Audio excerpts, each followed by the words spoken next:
Grammar Girl here. I'm Mignon Fogarty, and you can think of me as your friendly guide to the English language. We talk about writing, history, rules, and cool stuff. Today, we're going to talk about double words and the rules of conversation. Have you ever been writing and suddenly you realize you've made a sentence with two words in a row, like had, or that, and wondered what happened, asking like David Byrne of the Talking Heads, well, how did I get here? Well, don't worry, it doesn't mean you're a bad writer. It usually just means you've stumbled on a situation where you're using a word that can legitimately be different parts of speech. For example, the word that can be a pronoun, an adjective, a conjunction, and an adverb. So it makes sense that sometimes the word can appear twice in a row in a grammatically correct sentence. So let's talk about the different kinds of double words that can arise as you're writing your first drafts and how to fix them. Because even though they aren't incorrect, they are distracting. As I said, the word that has many roles, and double that's tend to occur after you use it as a conjunction. In this example, that as a conjunction is followed by that as an adjective. His indifference to fresh brains confirmed my suspicion that that man is only pretending to be a zombie.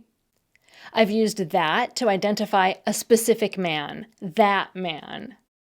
Two ways to fix it are to use a more specific adjective or to replace the initial pronoun with the description. I could write, his indifference to fresh brains confirmed my suspicion that the shuffling man is only pretending to be a zombie. Or, that man's indifference to fresh brains confirmed my suspicion that he is only pretending to be a zombie. And of course, in that second example, you could even delete the second that. In this example, that as a conjunction is followed by that as an adverb. It's still a matter of conjecture that much chocolate is what made Squiggly sick. There, I used that to emphasize how much chocolate it took to make Squiggly sick. That much. Two ways to fix it are to insert a gerund after the conjunction or to rewrite it with a different conjunction. It's still a matter of conjecture that eating that much chocolate is what made Squiggly sick. Or people are still wondering whether eating that much chocolate is what made Squiggly sick. Here's another common problem. Had is a word that plays different roles and can accidentally appear twice in a row in a grammatically correct sentence. It happens when you use the verb to have in the past perfect tense. Past perfect tense sentences describe two things that happened in the past. Julia had only seen mimes on TV before she went to Paris. Bernard had run every day until he hurt his foot. You can see that if you substitute the past tense of the verb to have in similar sentences, you'll end up with a had. Julia had had Gouda cheese before she went to Paris. Bernard had had a flight booked for a marathon before he got hurt. The best way to eliminate the double had is usually to use a different past tense verb. Julia had tried Gouda cheese before she went to Paris, and Bernard had booked a flight for a marathon before he got hurt. Much like the had problem, you can get a double do in a grammatically correct sentence when one do is acting like a helping verb, for example, for emphasis, and another do is acting like an action verb. Imagine this conversation. Julia, you always scratch your chin when you want to ask a question. Bernard, wow, I do that, don't I? The first do is a helping verb that adds emphasis, and the second do describes the action. Often you can simply eliminate the verb that adds emphasis. It changes the feeling of the sentence a little, but it eliminates the distracting double word. Wow, I do that, don't I?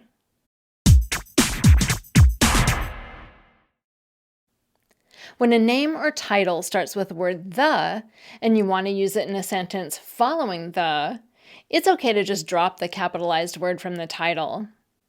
I got the information from the New York Times reporter.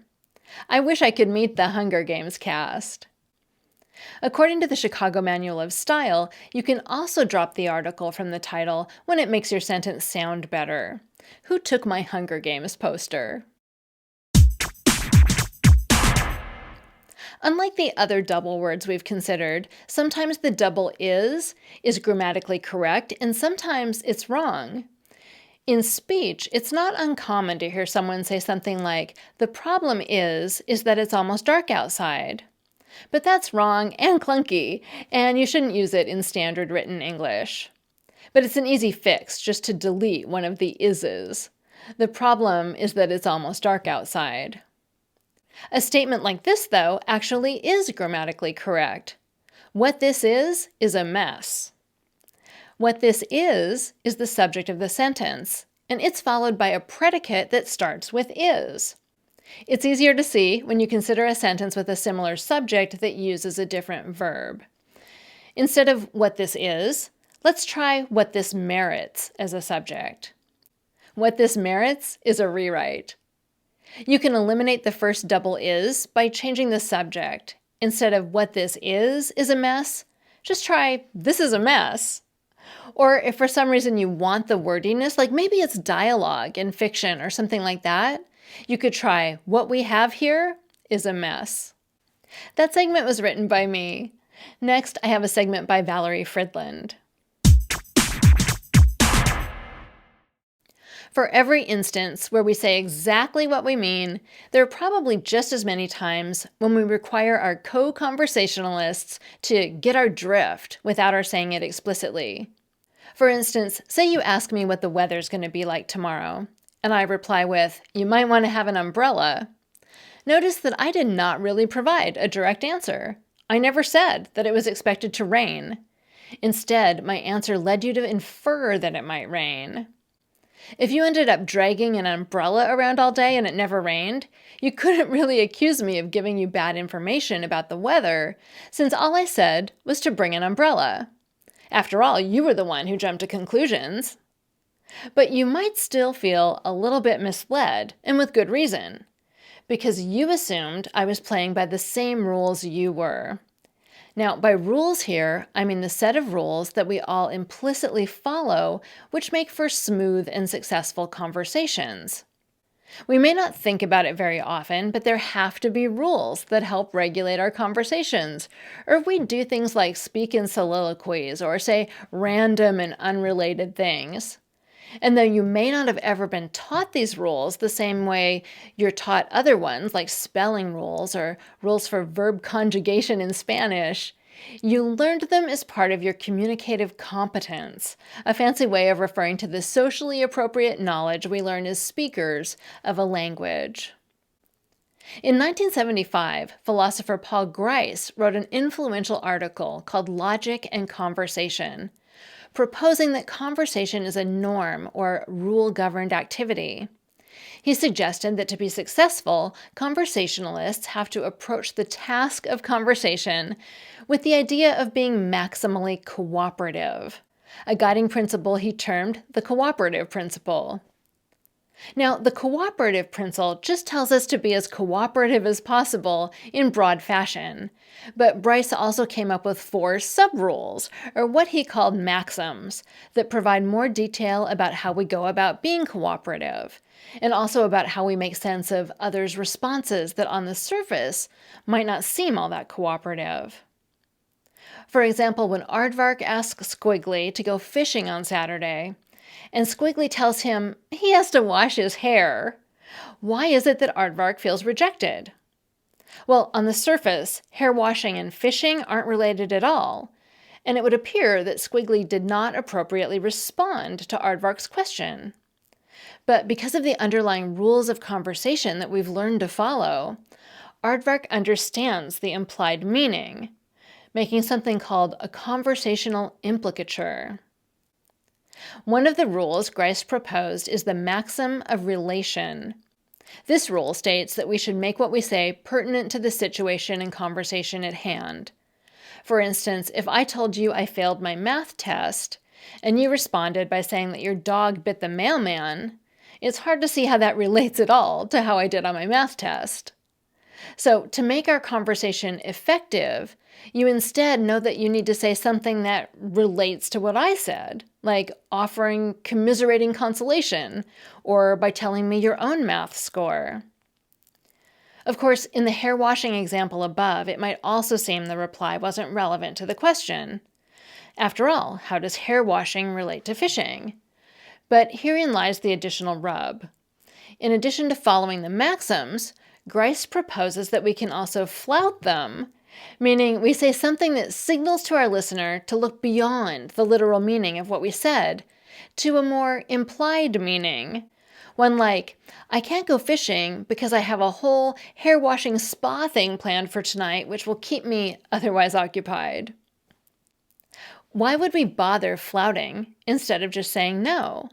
Well, often to be polite, as saying something more direct and explicit like, heck no, I have no interest in going fishing with you, might not come across as very cooperative or kind. By flouting the maxim, we're able to let people come to their own conclusions and save face. The next maxim is the maxim of quality, which basically says we shouldn't say something false or for which we lack evidence.